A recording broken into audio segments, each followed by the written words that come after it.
અત્યારે મહત્વપૂર્ણ સમાચાર મળી રહ્યા છે। વાવ થરાદ જિલ્લાથી થરાદ ચાચર ચોક ગામ ગરબામાં વિજયાદશમી નિમિત્તે શસ્ત્ર પૂજન કરવામાં આવ્યું। વાવ થરાદ જિલ્લાના થરાદ શહેરના ચાચર ચોક ગામ ગરબામાં વિજયાદશમી નિમિત્તે પરંપરાગત શસ્ત્ર પૂજનનો ભવ્ય કાર્યક્રમ યોજવામાં આવ્યો હતો,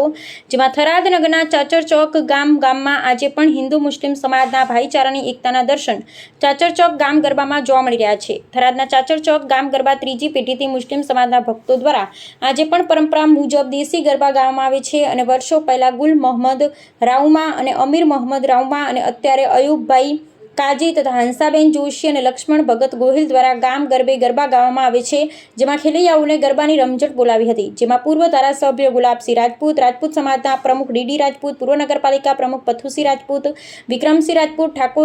ઠાકર સહિતના અગ્રણીઓ અને શ્રીરામ સેવા સમિતિના પ્રમુખ જગદીશસિંહ પરમાર અને સભ્યો મોટી સંખ્યામાં યુવકો હાજર રહ્યા હતા અને શસ્ત્ર પૂજન કરવામાં આવ્યું હતું,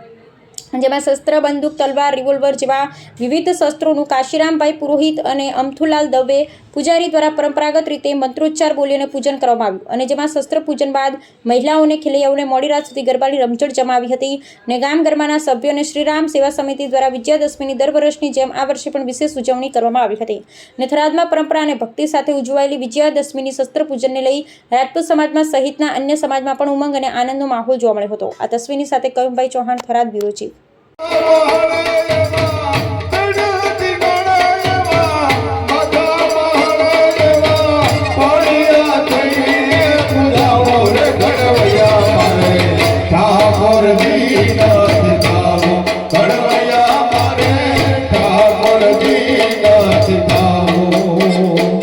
આજે ચાચર ચોકમાં મા અંબાના 9 દિવસના નોરતા પછી આજે દશેરાના દિવસે સમગ્ર થરાદના સૌ આગેવાનો દ્વારા અહીંયા શસ્ત્ર પૂજન કરવામાં આવ્યું છે। છેલ્લા 61 વર્ષથી અહીંયા ગામ ગરબો થાય છે અને સાથે સાથે શસ્ત્ર પૂજન પણ થઈ રહ્યું છે। આજે અસત્ય પર સત્યનો દિવસ છે, અસુર શક્તિનો નાશનો દિવસ છે અને ગમે તેવા મોટા અભિમાની હોય એનું પણ અભિમાન ઉતરી જાય એવો આજનો દિવસ છે। ત્યારે વિજયાદશમીના સૌ થરાદવાસીઓને હાર્દિક શુભકામના પાઠવું।